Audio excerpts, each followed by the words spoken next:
Good afternoon, everybody, and welcome to this week's sermon preview, where we'll be covering the upcoming sermon on Mark chapter 11, verses 12 through 26. We've reached a critical juncture in Mark's gospel where Jesus has entered the city of Jerusalem for the last time. His Passion Week has begun. And from here on out in the Gospel of Mark, everything that happens is going to be happening in condensed fashion. This is all going to be occurring in the time frame of 1 week. And this passage that we're going to be covering today, Mark chapter 11, verses 12 through 26, is Jesus's first of many conflicts with various individuals in the final phase of Mark's gospel. And so without further ado, we're going to jump into the biblical text that I'll be preaching on Sunday, Mark chapter 11, 12 through 26. I'm going to read it now, and then we'll give you some of the high bar themes that will be coming out of the text. On the following day, when they came from Bethany, he, Jesus, was hungry. And seeing in the distance a fig tree in leaf, he went to see if he could find anything on it. When he came to it, he found nothing but leaves, for it was not the season for figs. And he said to it, "May no one ever eat fruit from you again." And his disciples heard it. And they came to Jerusalem, and he entered the temple, and he began to drive out those who sold and those who bought in the temple. And he overturned the tables of the money changers and the seats of those who sold pigeons. And he would not allow anyone to carry anything through the temple. And he was teaching them and saying to them, "Is it not written, my house shall be called a house of prayer for all the nations? But you have made it a den of robbers." And the chief priests and the scribes heard it and were seeking a way to destroy him, for they feared him, because all the crowd was astonished by his teaching.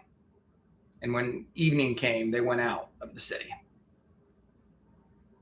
As they passed by in the morning, they saw the fig tree withered away to its roots. And Peter remembered and said to him, "Rabbi, look, the fig tree that you cursed has withered." And Jesus answered them, "Have faith in God. Truly I say to you, whoever says to this mountain, be taken up and thrown into the sea, and does not doubt in his heart, but believes that what he says will come to pass, and it will be done for him. Therefore I tell you, whatever you ask in prayer, believe that you have received it, and it will be yours. And whenever you stand praying, forgive if you have anything against anyone, so that your Father also, who is in heaven, may forgive you your trespasses." And then verse 26 isn't in every transcript and manuscript, but it's in some, so I'll go ahead and read it. "But if you do not forgive, neither will your Father who is in heaven forgive you your trespasses." Okay, so a rich passage. There are a few things that, as we prepare for Sunday, I would just alert the listener, the watcher, and the reader to.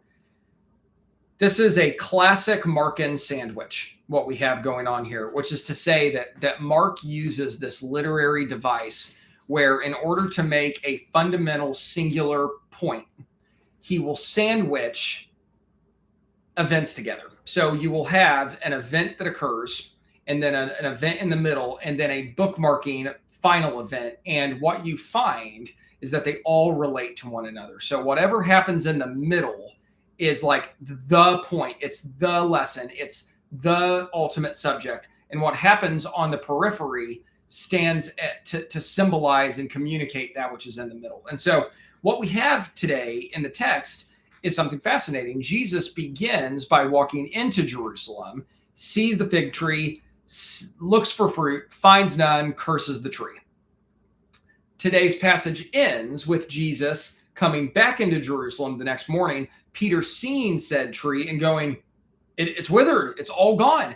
And then looking at what happens within those two bookmarks. And of course, what happens is Jesus's unforgettable, epic disruption of the temple process. And that is certainly where we're going to camp out on Sunday, is in recognizing what specifically was it that was happening in the temple that would have caused such a significant reaction from Jesus. A couple things I would just have us focus on between now and Sunday, just to drive home the point that this was a big deal.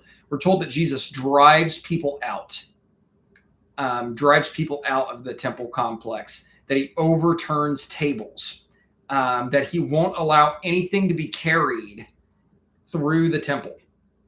So Jesus is standing in physical opposition to people as they are taking part in the temple process, whether it be the active selling of paraphernalia tied to worship or purchasing and carrying about paraphernalia. All of it, Jesus is resisting and preventing.